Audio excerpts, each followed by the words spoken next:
Jadi untuk pertemuan hari ini kita masih masuk ke pengantarnya ya, pengantar database atau basis data dan konsep pemodelan data. Oke, jadi pokok bahasan untuk pertemuan pertama ini kita mengenal itu apa sih definisinya basis data, kemudian kenapa sih kita harus pakai basis data, manfaatnya apa, terus penerapannya nanti seperti apa, dan ada suatu sistem juga yang dinamakan sistem basis data. Kemudian juga membahas sedikit tentang konsep dan arsitektur basis data. Nah, ini quote yang ada di mata kuliah kita ya. Jadi, everything is data, data is everything. Tahu artinya kan? Apa artinya? Semuanya adalah data, ya. Data adalah semuanya atau segalanya gitu ya. Jadi, memang pada saat ini data itu menjadi satu hal yang sangat penting dan sangat bermanfaat. Nah, kalian pasti semua sudah pakai Google ya? Tahu Google kan ya? Semua orang pakai Google. Kira-kira Google itu sampai bisa sebesar sekarang, bisa dapat uang itu dari mana? Ada yang bisa ngasih pendapat? Dari iklan. Dari iklan, ya. Gimana dia bisa dapat iklan? Ada yang tahu? Ya, jadi dia dapat iklan itu ya dari data yang dia miliki. Ya, mungkin kita nggak sadar di keseharian kita, kita kan mesti hampir semua orang lah pasti yang punya HP, Android ataupun iOS pasti punya akun Google ya kan, punya akun email Gmail ya. Hampir semua orang punya akun Gmail. Kemudian kalau misalnya kita browsing dan masih login ke akun tersebut, pasti data browsing kita bisa dilihat sama Google, ya kan? Atau mungkin kalau misalkan kita nyalakan GPS, saya pergi dari suatu tempat ke tempat lain itu juga Google tahu, menyimpan data saya. Nah, karena Google itu hampir selalu ada di setiap kehidupan kita, semua data yang kita lakukan di dalam internet waktu kita login di akun Google itu diproses sama dia. Nah, datanya itu nanti yang dijual ya kan? Waktu dijual nanti bisa untuk kayak pemasaran tadi itu. Makanya Google itu bisa berkembang seperti itu ya awalnya karena dia menjual data. Secara tidak langsung kita juga memberikan data kita ke Google. Walaupun memang ada privacy ya, kita bisa membatasi data mana yang akan kita kasih, data mana yang nggak akan kita kasih. Tapi melihat dari situ, pasti semua orang kan tahu Google. Jadi dengan adanya data yang kita berikan ke Google itu membuat Google semakin besar. Makanya bisa dianggap Google itu perusahaan teknologi raksasa gitu kan. Karena ya itu dia bisa memanfaatkan data dengan baik. Oleh karena itu memang data itu sangat penting untuk disimpan, dianalisis dan bisa memunculkan suatu nilai yang pasti akan berguna nantinya. Makanya mata kuliah ini kita itu juga mempelajari bagaimana sih nanti mengolah data yang ada. Oke ya. Nah, jadi data itu pengertiannya adalah catatan atas kumpulan fakta dunia yang mewakili suatu objek, seperti manusia, barang, hewan, konsep, peristiwa, dan biasanya disimpan dalam bentuk huruf, angka, simbol, gambar, teks, bunyi, atau kombinasinya. Jadi kalau nggak ada bentuknya, ya itu kita nggak bisa bilang itu data. Jadi data itu pasti ada bentuknya. Baik bentuknya itu secara fisik bisa kita lihat lewat kertas, ataupun bentuknya juga bentuk elektronik, atau yang kita simpan di internet, kita simpan di komputer, seperti itu. Jadi data itu adalah kumpulan fakta ya. Oke. Nah, contoh sederhana data yang sering kita pakai ya, itu adalah KTP. Semua orang pasti punya KTP ya, walaupun anak kecil pun sekarang sudah ada yang namanya kartu anak gitu ya, kalau nggak salah. Jadi semua penduduk Indonesia itu pasti punya KTP. KTP itu juga merupakan salah satu data. Data yang menyimpan apa ya? data yang menyimpan identitas, menerangkan data diri seseorang seperti nomor induk, nama, tempat tanggal lahir, agama, alamat, dan sebagainya. Jadi biasanya data itu ada informasi yang ada di dalamnya. Oke, data diperlukan dalam segala hal, dalam pengukuran, pencatatan, pengumpulan informasi, pengambilan keputusan, dan sebagainya. Contohnya ini ya, kalau misalkan kalian kuliah ya, kalian waktu kuliah di Polinema, itu kan kalian harus punya data mahasiswa, ya kan? Kalau misalkan kalian nggak punya data mahasiswa, kalian nggak pernah mendaftar, tidak ada buktinya, itu berarti kalian tidak bisa dinyatakan sebagai mahasiswa Polinema. Jadi data itu biasanya juga bisa membuktikan sesuatu ya. Jadi makanya ini apakah data itu penting? Ya pasti data itu sangat penting karena data itu bisa memberikan bukti atau bisa menjadi sumber informasi. Bisa berguna bagi individu, organisasi, atau instansi. Jadi kayak misalnya tadi ya, data mahasiswa kalian itu juga berguna buat kalian karena dengan kalian punya data mahasiswa, kalian diakui sebagai mahasiswa Polinema. Dengan adanya data kalian, organisasi, JTI ya, juga bisa tahu ada mahasiswa yang namanya siapa tadi misalkan Adam gitu ya. Ada yang namanya Zaid gitu kan, bisa tahu. Kemudian data itu juga nanti bisa digunakan juga oleh instansi atau organisasi yang lebih atas. Misalkan dari Kemendikbud. Nah, dari data mahasiswa kalian ketika kalian sudah lulus biasanya kan ada kan daftar mahasiswa ini pernah kuliah di sini. Nanti itu waktu kalian misalkan lamar kerja ya, oh ijazahnya memang sudah ijazah yang ada disimpan di data mahasiswanya.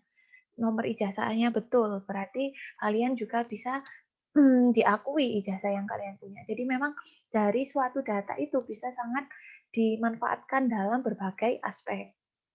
Nah, jadi bagaimana kalau ada data hilang? Ya pasti ada kerugian yang akan menyertainya. Misalkan data mahasiswa kalian hilang waktu kalian sudah daftar, sudah punya formulir, terus waktu mau daftar ulang ternyata data pendaftaran kalian, lolos ujian kalian itu hilang. Berarti ya kalian akhirnya ada konsekuensinya. Karena data kalian hilang, kalian nggak bisa melanjutkan ke daftar ulang misalkan. Kayak gitu ya. Jadi data itu karena dia merupakan hal yang penting ya, jadi haruslah dia bisa disimpan dengan sebaik-baiknya. Gimana caranya biar nggak hilang? Yaitu harus disimpan, dikelola dengan baik. Gimana caranya? Ya ditata dengan rapi, ya dibuat arsip, atau dikelompokkan, kemudian disimpan di suatu tempat yang memang benar-benar aman, mudah diperbarui, dan dicari. Oke, sampai sini ada pertanyaan dulu? Belum?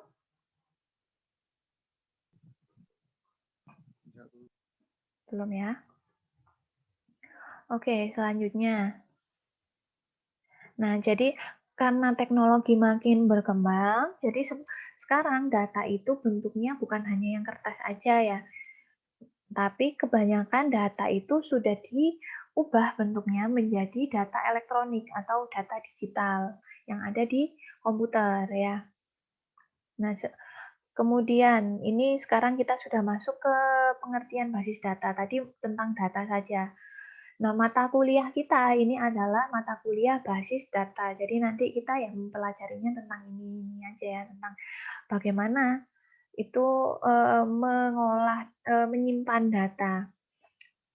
Basis data ini terdiri dari dua kata ya, kata basis dan kata data.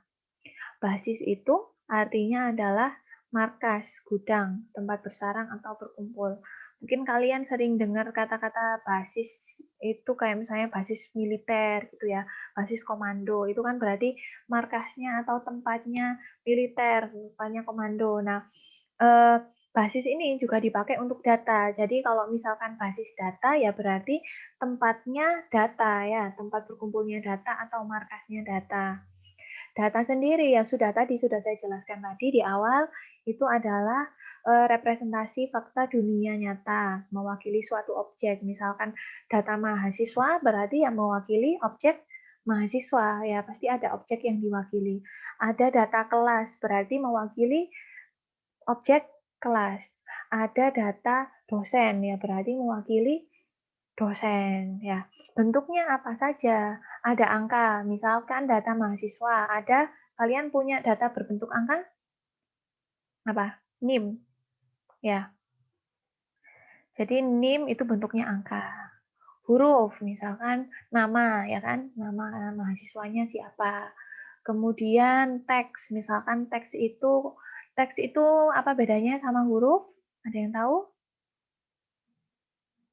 Halo? Di mata kuliah apa ya? Pemrograman mungkin sudah ada. Ada yang tahu bedanya huruf sama teks? Aduh, mana ya? Halo? Nggak tidur kan ini? Halo, Iya. mungkin kalau huruf itu satuan, kalau teks banyakan, Bu. Iya, kalau teks banyak ya. Kalau huruf ya satuan. Jadi mungkin ada aja, misalkan kalian kelas MI kelas 1 ya, kelas 1A, 1B, mungkin aja nyimpennya cuma A-nya aja atau B-nya aja, kayak gitu, berarti huruf. Kalau teks untuk sesuatu yang lebih panjang, misalkan alamat, ya kan, alamat kan bisa panjang, ada jalan, ada nomor rumah, ada kota, kabupaten, provinsi, gitu kan, itu teks.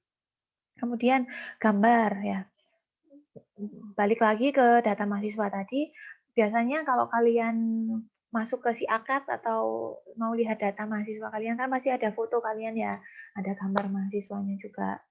Kemudian bisa juga bunyi atau suara ya, cuma mungkin kalau di data mahasiswa nggak ada. Kemudian atau kombinasinya, bisa jadi ada angka, ada huruf, ada gambar, campur dengan teks, dan lain-lain. Oke. Nah, jadi data tadi pasti mewakili suatu objek, baik objeknya itu terlihat maupun objeknya itu nggak terlihat. Misalkan objek yang terlihat itu ya kayak manusia, gitu kan kelihatan. Kemudian objeknya barang, hewan, pasti kelihatan. Peristiwa ya ada sih ya, tapi kalau sudah selesai nggak ada, nggak kelihatan lagi. Misalkan peristiwa itu data tentang wisuda, ya kan? Wisuda kan suatu peristiwa, cuma nggak bisa dilihat pada setiap waktu, ya kan? Kalau misalnya manusia kan kelihatan data dosen, oh itu dosennya kelihatan. Peristiwa nggak seperti itu, mungkin peristiwa hanya terjadi di suatu waktu, tapi itu juga bisa disimpan sebagai data. Kemudian konsep, keadaan, dan sebagainya. Contohnya konsep itu apa ya, yang rada abstrak itu misalkan kelas ya. Kelas 1A. Kelas kan sebenarnya gimana lihat kelasnya? Apakah ada bentuknya, objeknya kelas? Nggak ada kan? Nah, itu bisa disebut sebagai konsep. Karena di kelas itu biasanya ada mahasiswa. Ya, jadi konsep kelas itu bisa dianggap sebagai konsep di mana kelas itu terdiri dari beberapa mahasiswa. Misalkan seperti itu. Jadi belum tidak harus sesuatu yang ada nyata wujudnya, objek ya. Begitulah objek. Jadi data itu pasti mewakili suatu objek, baik objek itu terlihat, ada wujudnya, konkret, ataupun bentuknya adalah bentuk yang abstrak atau nggak bisa dilihat. Oke, nyampe sini ada pertanyaan dulu? Apa sudah ngantuk? Belum? Bu. Oke ya, saya lanjut dulu. Oke, jadi kayak gitu tadi ya. Definisi dasar dari basis data. Nah, biasanya yang kita sebut dengan basis data itu ada kelompoknya. Ya, tadi kan pengertiannya basis itu adalah markas, tempat berkumpul. Ketika di suatu markas cuma ada satu orang, apakah bisa disebut markas? Yaitu disebut kamar aja misalkan kan. Kalau misalnya di ruangan itu cuma ada saya, barang-barang saya, yaitu saya sebut ya wis kamar saya saja. Tapi ketika suatu ruangan itu digunakan bersama-sama, bisa kita sebut sebagai markas karena banyak orang yang ada di situ. Begitu juga dengan basis data. Ketika kita sebutnya basis data, berarti di suatu tempat itu nggak cuma ada satu data, tetapi ada banyak, ada ada data yang banyak, ada kelompok data yang banyak. Seperti itu. Jadi yang dinamakan basis data pasti ada kelompok ya atau himpunan kelompok data yang saling berhubungan dan diorganisasi sedemikian rupa. Oke, seperti itu. Contohnya data mahasiswa, nggak mungkin cuma isinya cuma mahasiswa satu aja. Nggak mungkin cuma siapa ini, misalkan Robert aja, nggak mungkin ya kan. Pasti isinya ada Robert, ada Erika, ada Maulana, dan lain-lain. Karena itu adalah basis data tadi ya, ada kelompok banyak bentuk banyak objeknya, tidak cuma satu. Nah, kumpulan data itu kumpulan data nanti itu bisa saling berhubungan. Jadi antara satu objek dengan objek yang lain itu bisa saling berhubungan. Tadi misalkan ada data mahasiswa. Data mahasiswa berarti menjelaskan tentang suatu objek yang dinamakan mahasiswa, ya kan? Kemudian ada data dosen. Nah, data dosen pasti menjelaskan suatu objek berkenaan tentang dosen. Antara data mahasiswa sama data dosen ini bisa berhubungan. Ketika ada hubungan antara satu data dengan data lain, ini kita bisa jadikan di suatu basis data. Ya, sama seperti awalnya tadi ya. Yang pertama objeknya ada banyak, datanya ada banyak. Kemudian ada berbagai macam data, nggak cuma mahasiswa saja, bisa juga ada dosen, mungkin ada mata kuliah ya. Kemudian ada hubungannya. Jadi misalkan ada data mata kuliah. Data mata kuliah apa ya? Misalkan ini basis data. Kemudian nanti ketahuan dari data itu ada berhubungan dengan data dosen untuk melihat mata kuliah ini siapa sih yang ngajar, dosennya siapa. Kemudian dari mata kuliah yang diajar dosen tersebut, kita juga bisa lihat siapa sih mahasiswanya.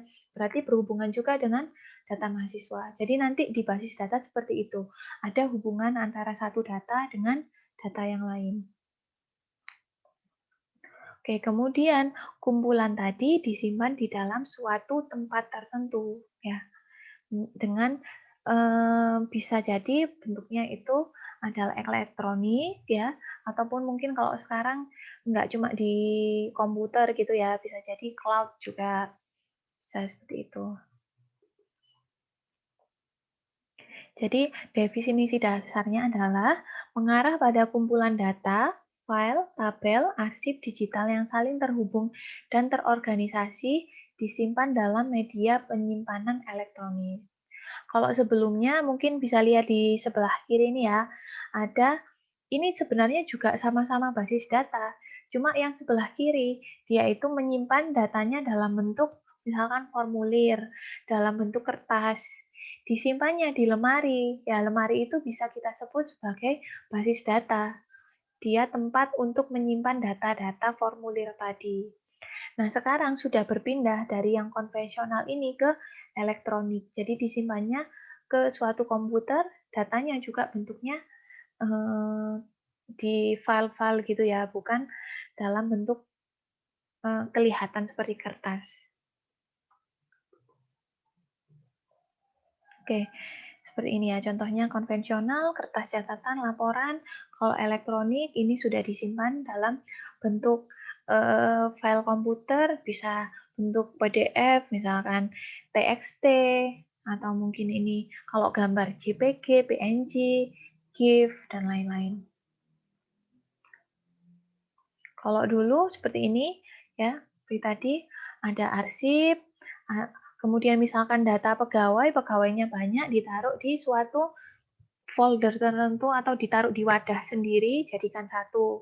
Kemudian data pembelian ditaruh di kotak sendiri, jadikan satu. Dari kotak-kotak yang ada ditaruh di lemari. Itu basis data yang dulu.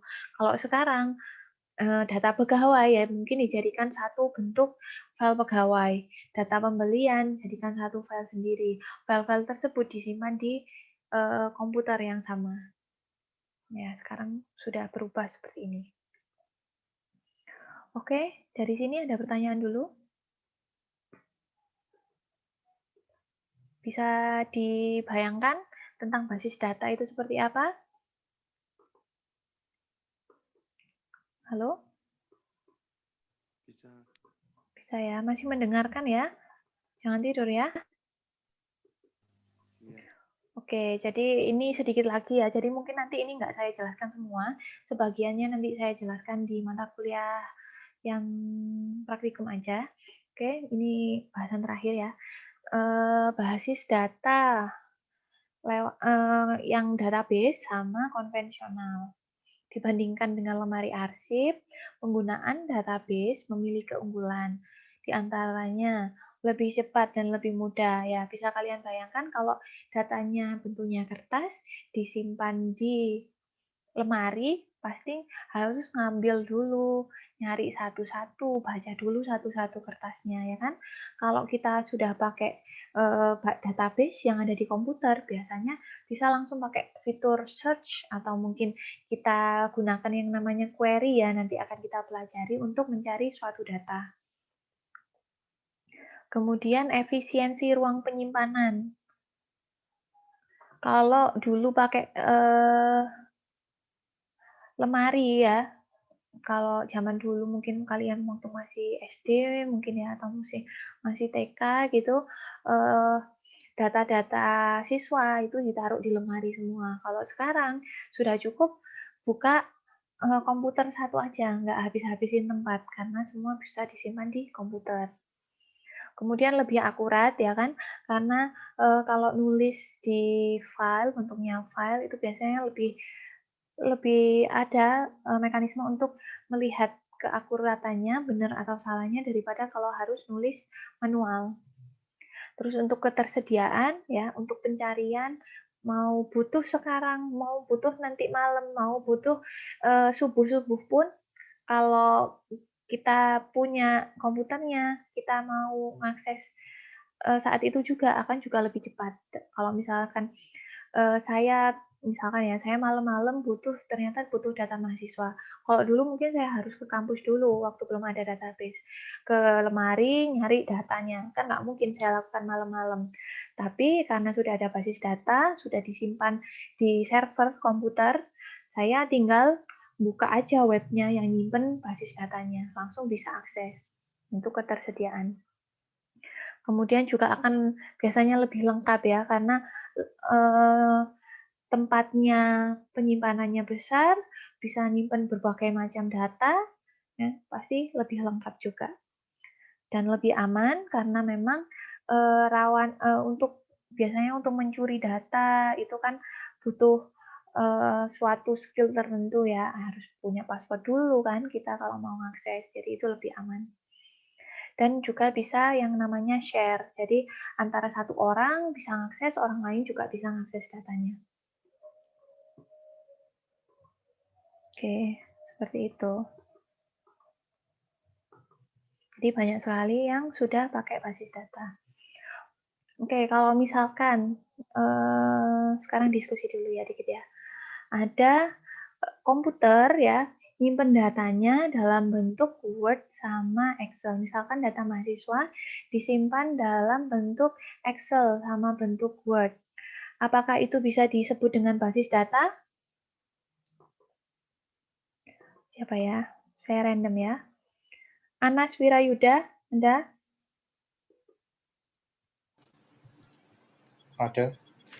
Kalau misalkan saya punya data, saya simpan di Excel sama di Word, terus taruh di komputer, apakah itu bisa disebut dengan basis data? Iya, karena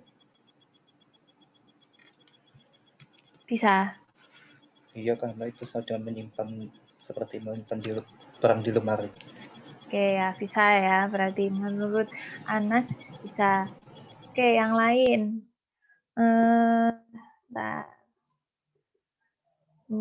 Yang cewek ini, Aisyah. Ada Aisyah? Ada, Bu. Menurut Aisyah gimana? Kalau datanya disimpan di Word ataupun Excel, itu bisa disebut dengan basis data? Bisa, Bu. Bisa. Kenapa? Karena kan itu kan kumpulan dari data-data. Kalau misalkan ada nama mahasiswa, itu kan bisa ditaruh di Word atau Excel, dan itu kan bisa jadi kayak kumpulan dari data gitu. Oke. Oke, terima kasih. Jadi tadi ya, menurut Aisyah dan Anas ya tadi ya, betul ya, data Excel sama Word itu bisa disebut juga dengan basis data ya. Nah, memang data seperti Excel, Word itu bisa dianggap juga sebagai basis data. Tetapi ada sedikit perbedaan antara data yang konvensional ya, atau mungkin data yang disimpan di rak tadi, sama data yang dimaksud dengan basis data. Mungkin kalau misalnya ditaruh di rak, dijadikan di kertasnya dikelompokkan satu-satu, itu bisa dianggap basis data. Tapi kalau misalkan yang elektronik, ada tambahan persyaratan untuk bisa disebut sebagai basis data. Nah, jadi sekarang kita sudah nggak mikirkan yang konvensional ya, kita mikirkan yang bentuknya elektronik. Jadi Excel, Word itu memang bisa sebagai basis data, tapi juga harus ada ketentuannya. Ketentuannya apa? Jadi yang pertama, biasanya basis data itu harus ada pengelompokan ya. Misalkan saya punya data Excel ya, tapi data Excel itu campur, ada data Excel mahasiswa, ada data Excel mata kuliah, ada data Excel dosen, saya jadikan di satu folder jadi satu, nggak karu-karuan. Itu belum bisa disebut sebagai basis data. Kenapa? Karena untuk mencarinya saja kita harus metani satu-satu ya. Harus lihat satu-satu. Nah, bisa disebut dengan basis data ketika sudah dikelompokkan. Misalkan data mahasiswa yang di Excel tadi saya jadikan satu folder. Ada folder mahasiswa. Kemudian data dosennya juga saya jadikan satu folder, data dosen, dan ada juga folder data mata kuliah. Oke, setelah dikelompokkan seperti itu, ada lagi syaratnya.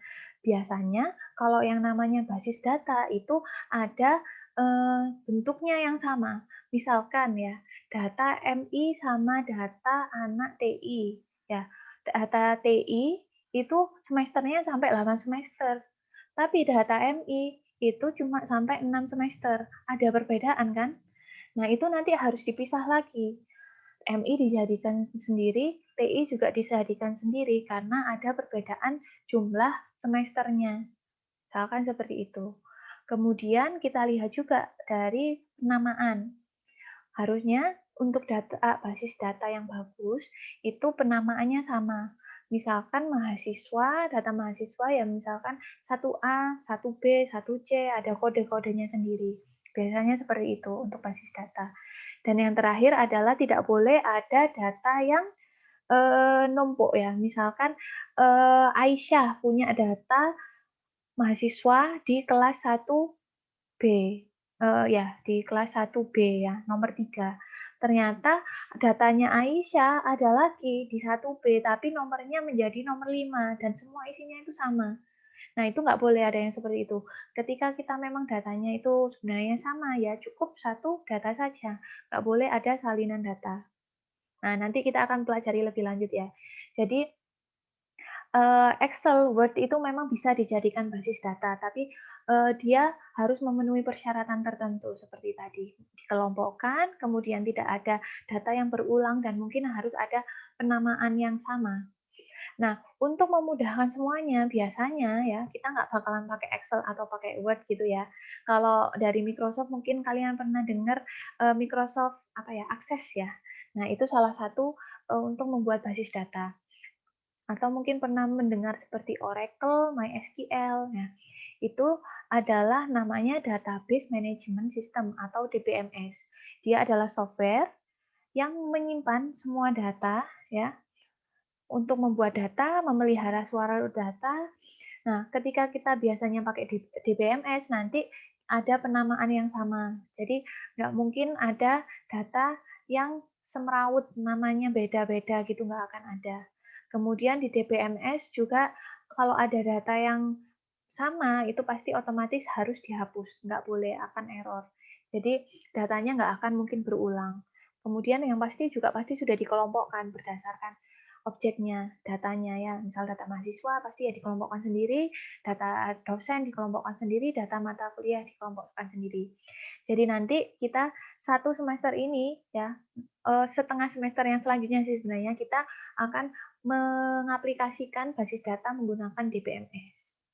Jadi nggak sekedar aplikasi, tapi aplikasinya memang khusus untuk mengelola database ya atau basis data. Oke, nah ini konsep perancangan dan lain-lain ini masih banyak sebenarnya, tapi akan saya jelaskan nanti lagi di kelas praktikum aja ya. Oke, baik.